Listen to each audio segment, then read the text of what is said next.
शंभवे गुरुवे नमः। शंभवे गुरुवे नमः। शंभवे गुरुवे नमः। समस्त गुरु भाइयों और गुरु बहनों को मेरा प्रणाम। ब्रह्मांड में उपस्थित समस्त शक्तियों को मेरा प्रणाम। भगवान शिव को मैं गुरु रूप में अंगीकार करती हूँ और भगवान शिव मुझे अपने शिष्य रूप में स्वीकार करें और मैं उनके इस गुरुत्व रूप का दिन प्रतिदिन अनुभव कर सकूं और इस अनुभव को सभी के साथ साझा कर सकूं। इसी प्रार्थना के साथ आरंभ करती हूँ। हरिंद्रानंद एक आध्यात्मिक अनावरण, अनमिल आखर, पृष्ठ संख्या 14। उनके लिए तो ये समय ऐसे व्यतीत हो रहा था जैसे प्रेमी के विरह में लिपटी हुई प्रेमिका दिन से रात और रात से दिन को काटती है। अंततः जैसे इंग्लिश चैनल को तैरकर कोई तैराक दूसरे छोर पर पहुंचता है तो उसकी खुशी प्रशांत महासागर की अंतलांत गहराइयों से भी गहरी होती है। ठीक वैसे ही रात ने जब अंधेरे का आंचल ओढ़ा, हरिंद्र का निश्चय दृढ़ होता गया। रात के सन्नाटे में पहाड़ के शिखर पर अवस्थित काली मंदिर का रास्ता कठिन था। दैत्याकार पेड़, बड़ी बड़ी शिलाएं और उस पर से खड़ी ढाल देखकर कच्ची उम्र का अनुभव भयभीत हो उठा। हालांकि डर ज्यादा देर ठहरा नहीं। चढ़ना कठिन था पर इसके बावजूद साधना की इच्छा प्रबल थी। पाथे साथ हो तो कठिन डगर भी आसान हो जाती है। यहाँ तो हरिंद्र का पाथे स्वयं साधनाएं थी। अटूट संकल्प था, टूटा फूटा साम्राज्य था साधनाओं का। शुरू हुई चढ़ाई। चढ़ते चढ़ते हाथ की तलहथी छिल गई, पांव थक गए, पर नहीं थका था मन। कठिन संघर्ष के उपरांत मंजिल तक पहुंचे। पर्वत पर चल रही मंद मंद पुरवैयों ने शरीर की विश्रांति को दूर कर दिया। मध्य रात्रि को मां काली के दर्शन किए। एक विशाल पत्थर का चुनाव कर लिया ताकि साधना की जा सके। ऊंचे पहाड़ पर स्थित यह मंदिर शाम से ही निर्जन हो जाता था। रात्रि के द्वितीय पहर में वहां फैली निर्जनता और निस्तब्धता एक ऐसे अलौकिक एहसास का भेदन करती जिसके रहस्य का पता नहीं था। यह सिलसिला चलता रहा। 2-3 दिनों के बाद सभी सहरसा लौट आए। अध्ययन से अवकाश के क्षणों में सानिध्य लाभ के लिए अक्सर इलाके के तांत्रिकों, अघोरियों के निकट जाया करते। यद्यपि विचारों और पद्धति की भिन्नता ने कालांतर में इन्हें सबसे पृथक रखा, मन को किसी का साथ रास नहीं आया। अज्ञात के ज्ञात की भूख ने कई हाथ पकड़े तो कई का साथ छोड़ा। मनुष्य कई बार घटनाओं के प्रवाह में बहता रहता है और इन्हीं घटनाओं के अनुरूप उसका जीवन एक विशेष सांचे में ढलने लग जाता है। शहर के बाहरी हिस्से में अवस्थित सहरसा के शमशान में लगातार 3 वर्षों से जाते रहने के कारण इनकी मित्रता अपनी उम्र से काफी बड़े साधकों से हो गई थी। शमशान भूमि में रात्रि की नीरव शून्यता के बीच आसपास की हलचल से समाधिस्थ हरिंद्रानंद की आंखें खुल गईं। इन्होंने देखा कि एक साधक शमशान के बाहर प्रस्थित हो रहे हैं। इन्होंने पूछा, कहाँ जा रहे हैं? उत्तर मिला, साधना हो गई, अब घर। अभी रात शेष थी। हरिंद्रानंद उसकी मनोवृत्तियों से परिचित थे। हंसकर पूछा, साधना समाप्त हो गई या नशा? साधक ने लौटते हुए कहा, आप तो जानते ही हैं, मैं बिना शराब के यहाँ नहीं आता। शराब और शमशान दोनों मेरे लिए एक दूसरे के पूरक हैं।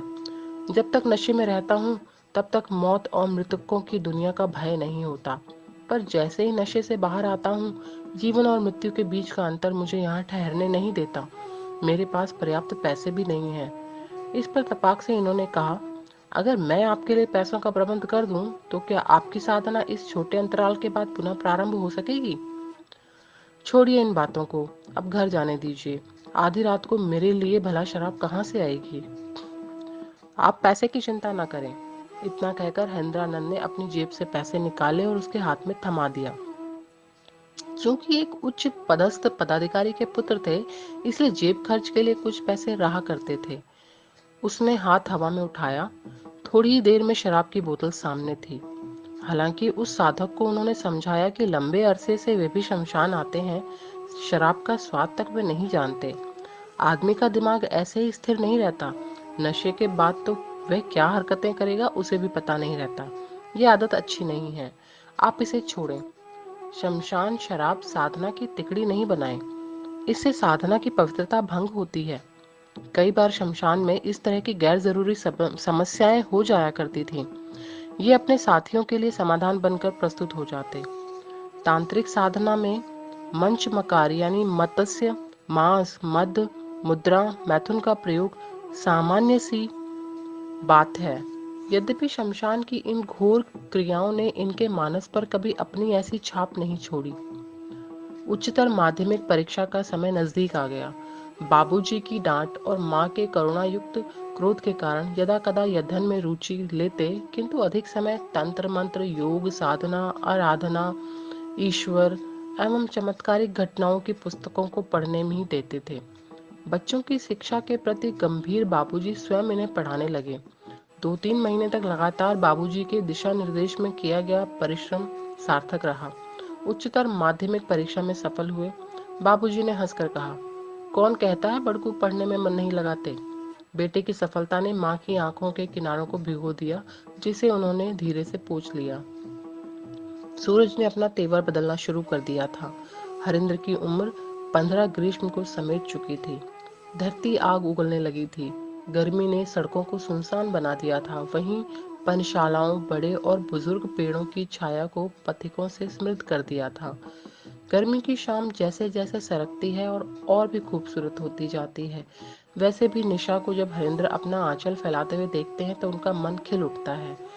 किशोर हरेंद्र शहर की सड़कों और गलियों को पार करते हुए वहां पहुंचे जहां मनुष्य चिर शांति को प्राप्त करता है, जो उसका अंतिम आश्रय स्थल है।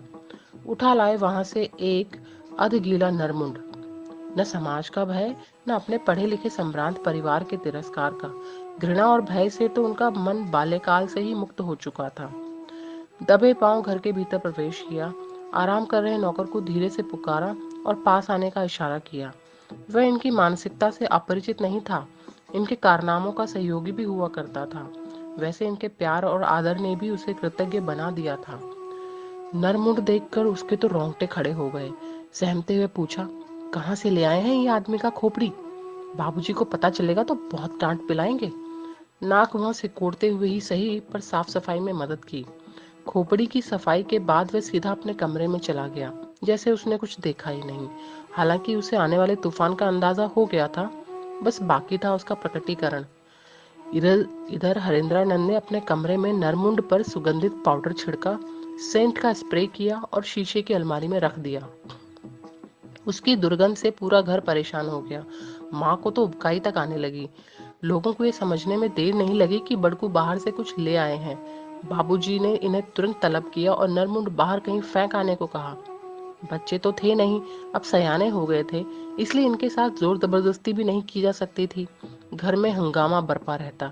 ये शांत सब कुछ देखते रहते, जैसे इन पर कोई असर ही नहीं हो रहा है। सहरसा की सड़कों पर सवेरा भी उतरा ही था। सुबह की चाय ताजगी के साथ ढेर सारे सवाल लेकर आई थी। उच्च शिक्षा के लिए इन्हें बाहर भेजने का निर्णय तो लिया जा चुका था, पर माँ बाबूजी का मन आशंकाओं से ग्रस्त था। एक ओर माँ का वात्सल्य चिंतित था, तो दूसरी ओर हरिंद्र की असामान्य आदतों में और वृद्धि हो जाने के कयास मात्र से पिता सोच में थे। भविष्य की दिशा दशा के मुहाने पर खड़े थे। अभिभावक का चिंतित होना लाजमी था। लंबा छरहरा बदन, घने बाल पर थोड़े घुंघराले से, बड़ी और गंभीर आंखें जिसमें पूरा का पूरा समंदर समा जाए। देखने से ही किसी अभिजात्य घराने के लगते। घर के बड़कू अब बड़े हो गए थे, कॉलेज के विद्यार्थी होने जा रहे थे। कॉलेज में नामांकन लेने मुजफ्फर जाना था। वहाँ लंगट सिंह कॉलेज की पढ़ाई बहुत अच्छी थी। बाबूजी की इच्छा थी कि इनका एडमिशन उसी में करवाया जाए। दफ्तर में काम अधिक होने के कारण बाबूजी ने स्वयं न जाकर एक स्टाफ को इनके साथ लगा दिया। 2-3 दिनों के लिए जाना था। सामान कुछ ज्यादा नहीं था। हरेंद्रानंद माँ बाबूजी के साथ स्टेशन पर खड़े थे। माँ की आंखें भरी हुई थीं। अभिभावक से मुक्त अवस्था में पांव फिर कहीं कॉलेज की बजाय शमशान की ओर न मुड़ जाएं, ऐसी कई आशंकाएं मन में व्याप्त थीं। वह इन्हें समझा रही थी कि अब आप बड़े हो गए हैं, अपना भला बुरा खुद सोच सकते हैं। मुझे आपकी चिंता लगी रहती है। माँ बाबूजी के पैर छुए, सिग्नल मिलते ही गाड़ी में बैठ गए। ट्रेन धीरे धीरे आगे बढ़ रही थी। सहरसा पीछे छूट रहा था। 5-6 घंटे की यात्रा के बाद पटना पहुंचे। वहां से स्टीमर द्वारा मुजफ्फरपुर के लिए प्रस्थान कर गए। जाह्नवी की पुनीत धारा को देखकर अतीत की स्मृतियां मानस पटल पर किसी चलचित्र की भांति चलने लगीं। बाबूजी के स्टाफ ने मौन तोड़ते हुए पूछा, वहां जाकर पढ़िएगा या वहां भी शमशान भ्रमण ही होता रहेगा? आप इतनी छोटी उम्र से शमशान जाते हैं, आपको भय नहीं होता? मैं तो रात में कभी उधर से गुजरता भी नहीं। बातों बातों में सफर कैसे कट गया पता नहीं चला। दूसरे दिन लंगट सिंह कॉलेज में नामांकन लेने पहुंचे, लेकिन समय ने पहले ही वहां अध्ययन के सौभाग्य से वंचित कर दिया।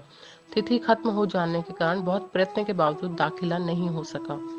यहीं के रामदयालु कॉलेज में बाबूजी के मित्र वीर बहादुर सिंह रसायन शास्त्र के विभागाध्यक्ष थे। उनसे मिलने गए। उनकी मदद से हरिंद्रानंद का नामांकन रामदयालु कॉलेज के विज्ञान संकाय में हो गया। हॉस्टल भी कॉलेज का ही मिला।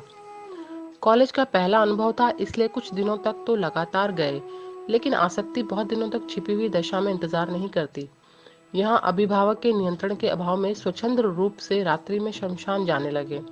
अखाड़ा घाट से शमशान में नदी की रेत पर बैठे तांत्रिकों और अघोरियों के साथ आत्मा, परमात्मा, धर्म, अध्याय, तंत्र मंत्र आदि विषयों पर तर्क वितर्क करते रहते।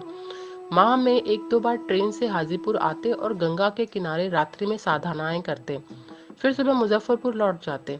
फलत कॉलेज की कक्षाओं में उपस्थिति कम होने लगी। आज की तरह संचार क्रांति का युग तो था नहीं कि बाबूजी को तुरंत सूचना पहुंचती।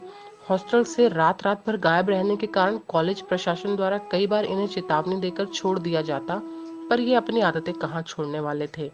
इनकी आदतों से परेशान होकर प्राचार्य ने बाबूजी को इसकी सूचना भेज दी।